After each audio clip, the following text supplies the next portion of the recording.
Audrey, thank you so much for chatting to us. I'm just wondering if the normally intense life that we live with all its traumas and challenges, does that set us up to be more resilient at a time like this, or does it actually make us more vulnerable?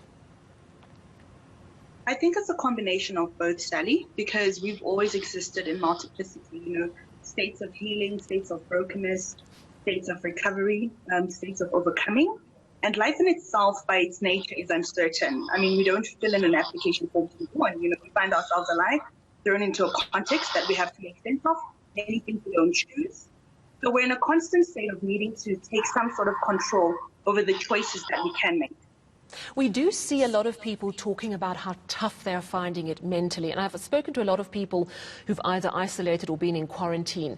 And they say that actually it's the mind game that really gets to them, that being cut off from people. It seems that we can withstand a lot as long as we've got connection. But as soon as connections are minimized, we as a human race become more vulnerable. Am I right?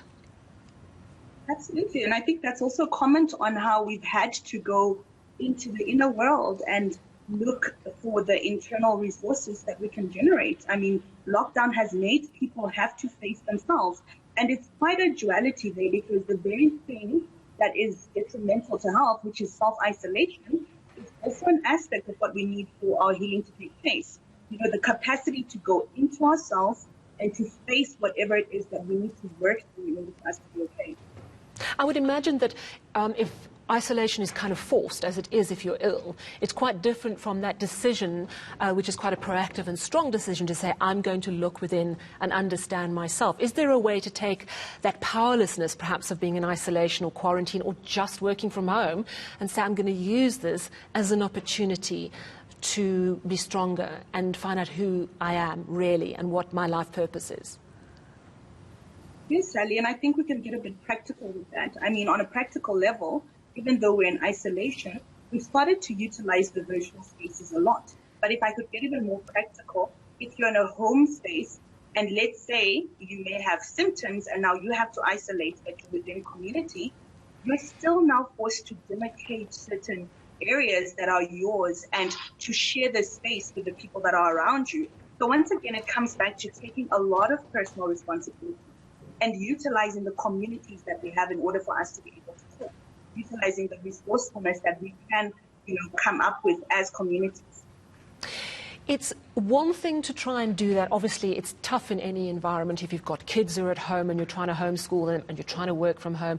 It's okay if you've got a home that's functional. You've each got your own bedroom, you've got a warm place to sleep at night, you've got food you can put on the table.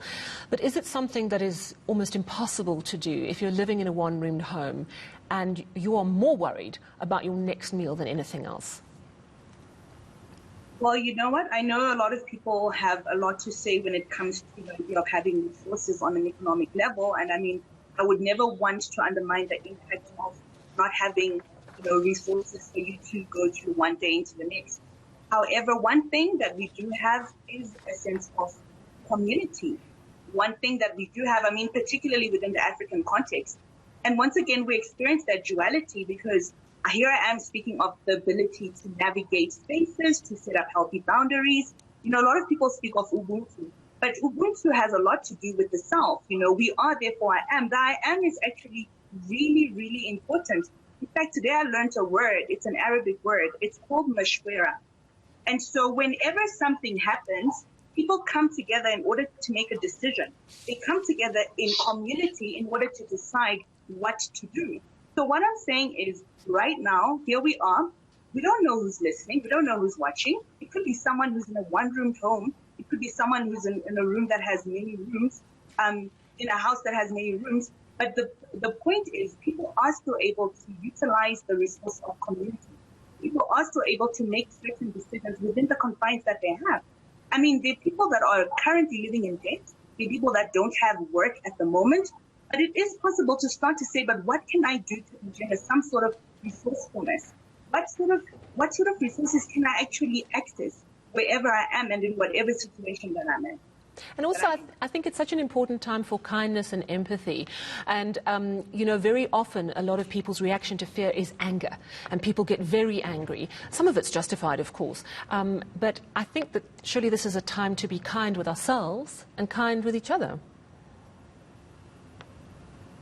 I think you've definitely summed it up, you know, and the reality is during this time, it really has to come down to that. And if you think of what the symptoms of PTSD are, and the way that are diagnosed and the way that a practitioner would actually define someone as having symptoms of post-traumatic stress, the reality is it's all on a stress spectrum, and the stress could be related to being worn out at work, which is burnout. The stress could be related to exposure to stories, and we know we've had massive exposure to stats around COVID. The stress could be related to the secondary nature of trauma. It could be related to multiple things. So we do need to now start to slow down, and slowing down starts with ourselves. And as you're saying, it's about self-care and the capacity to show compassion. So if you start to pick up that someone is experiencing compassion fatigue, the fatigue that comes with constant exposure to stress and traumatic news, then it's time for us to start to do something. And it's also time for us to start looking beyond the different backgrounds that we have, to utilize the fact that South Africa is a diverse nation. People, globally are facing a crisis. And it's now time to step out of the confines of what we're routinely used to and to really put together and see how resourceful we can be in unison. Absolutely. Well, thank you very much for your inspiring words. Clinical psychologist Audrey Katzadzero speaking to us about dealing with the stress of COVID-19 and seeing the bright moments despite it all.